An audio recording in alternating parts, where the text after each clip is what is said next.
Hi Ops class and welcome back for another lesson of guided reading. Today we are going to be reading an extract from the story Stuart Little. If you haven't already, the extract is on the website for you to read. You only need to read up to where it says, "said the doctor cheerfully as he left." And this is near the end of page 3. Okay, so it's 3 pages to read, and you're reading up to where it said the doctor cheerfully as he left. If you've not read it yet, pause me here whilst you go and read it and then press play when you're ready to move on. Okay then guys, so that means you've all read the text now and you're ready to answer some questions. To start off then, we're going to have our quick start questions. As always, you can pause me here and answer all 3 of them on your own, or you can go through them one at a time with me together. So either pause me here or keep playing. Okay then, so you've chosen to keep going with me. And question 1 says, what was strange about Stuart? Okay, so what was strange about Stuart? Now, the clue with this question is it's the first question in the whole of our reading comprehension. So it's probably going to be near the beginning of our text. So have a look through. You might already know the story, so you might know the answer already. But have a look and work out what was strange about Stuart. Okay then, so you might have worked out that Stuart is a mouse. So that could have been your answer. So that could have been what was strange about Stuart. Or you might have chosen to be more specific and used some examples from the text. So you might have said how he was not much bigger than a mouse, maybe that he was only, he looked like a mouse with whiskers and a tail and a nose, or said how he was only 2 inches high. You could have chosen any of those answers or just generalised and said that he looked like a mouse. Question 2. What is Stuart's name? Now this is, what is his surname, sorry. So this is a retrieval question. You've got to find it in the text. Pause me here whilst you work out the answer.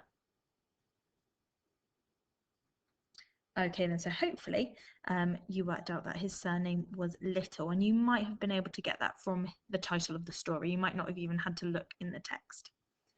Question 3. What 3 things does Stuart keep in his pockets? So to get the mark for this question, I don't want 1 thing that he keeps in his pockets. I don't want 2. I must have all 3 things that he keeps in his pockets. So the key word in this question is pockets. I would try and find that in the text and then have a look around it to see what it says. Pause me whilst you work out the answer and then press play to carry on. Okay, so hopefully you found the answer on page 2. And it's talking about his, it says, Mrs. Little saw right away that the infant clothes she had provided were unsuitable, and she set to work and made him a fine little blue worsted suit with patch pockets, in which he could keep his handkerchief, his money, and his keys. So the 3 things, the answer that I was looking for were his handkerchief, his money, and his keys. Moving on to our vocab check. So these are the phrases or words that I thought you may struggle with or you may not have heard of before. As always, pause me in a moment, look through the text and underline where those phrases are and see if you can find out what they mean. Pause me here and then press play when you're ready to carry on. Okay then, so hopefully you've made a sensible guess at working out what all of these mean. So a cane is like a small walking stick, and there is a picture of a cane on our PowerPoint here. It says he could climb lamps by shinnying up the cord. Now shinnying is a different word to shimmy, okay, and up the cord of the lamp. Again, this red wire here in the picture. Mrs. Little made him a worsted suit, and it's a type of material like a yarn or a wool that his suit is made out of. He also has a handkerchief, which is like a piece of fabric or like a bit like a bandana, which you'd normally use as a tissue to blow your nose and things like that. And here are some pictures of some handkerchiefs down the bottom. And then the last one was solemnly. Now he looked into his ears solemnly, and that means with sincerity or quite dignified manner.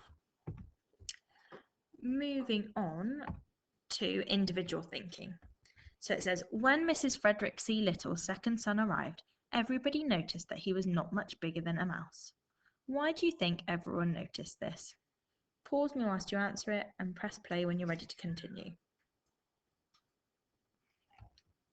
Okay, then, so you could have just stated the obvious and said that because he was so small, you couldn't not notice it. But also it says how the truth of the matter was the baby looked very much like a mouse in every way. And it goes into detail about how he looked like a mouse. So you can maybe say that everyone noticed this because he was only 2 inches tall, which is much smaller than a baby. So it's not even close to how big a baby is. It's quite significantly different. Hard not to notice. Next question. So this would be partner talk, but if you could just either speak about it with an adult or a sibling in your household, or you can just write it down on your piece of paper. It says, the littles don't seem at all bothered that Stuart is a mouse. What does this tell us about them? So what does it tell us about the littles as a family if they don't mind that Stuart is a mouse? Pause me here whilst you answer it and press play when you're ready to move on. Okay, so you could have a range of answers for this one, and it's kind of depends what you think it shows us. So I would say that it shows that the littles are very caring and perhaps welcoming and loving family, that they don't mind about Stuart's differences and that he's a mouse. They're still welcoming him into their family anyway. You might have something different, so send in your work to me and I will try and share some different answers in our welcome video. Just because you didn't get the exact answer that I said doesn't mean that you're incorrect, as long as you're able to justify it. So if you think it means they are cruel, okay, maybe you need to explain why you think that, and that might be enough to get you a mark. Next question. So this time we've got a quote from the text, and we know it's a quote from the text because they've used these quotation marks, and the quote is written in italics. So that's when the writing is slanted to the side. And it says, the pleasant, shy manner of a mouse. Why do you think the author describes mice as pleasant and shy? Pause me here whilst you think of an answer and press play when you're ready to move on. Okay then, so it says, why do you think the author describes mice as pleasant and shy? Well, I think it's beginning to paint the picture that Stuart Little is going to be a good person in our story. He's going to be a good character, and the author wants us to like him by saying how nice he is and perhaps how quiet he is.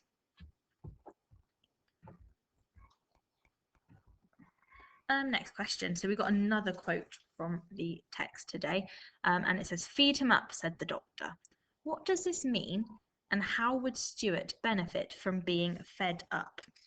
So this is on the 3rd page of the text. It's the last part that you would read. Feed him up, said the doctor.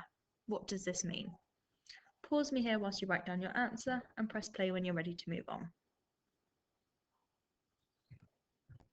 Okay then, so you could have said something along the lines of, the doctor asked for him to be fed up to help him grow bigger. It does say how he had gained very little weight in a month. Okay, so it says at the beginning of that page, it says at the age of a month, he had gained only 1/3 of an ounce. His mother was so worried she sent for a doctor. So Stuart would benefit from being fed up, so giving him lots of food, it should help him grow, is what the doctor is saying. Last question of the day. Solo work. So it says, choose one word to describe the Little family and explain your choice of word. So choose one word to describe the family. And the really important thing here is you need to explain your choice, because in theory, there is no right or wrong answer as long as you're able to justify your reason. There are definitely some more sensible guesses. I'd be very surprised if you turned around and said that the Little family were horrible, because there isn't anything in the text to support that. Okay, so have a think about it. How would you describe the family and why? Okay, that's it from me today then, guys, and I will see you in a couple of days for another guided reading lesson. Bye.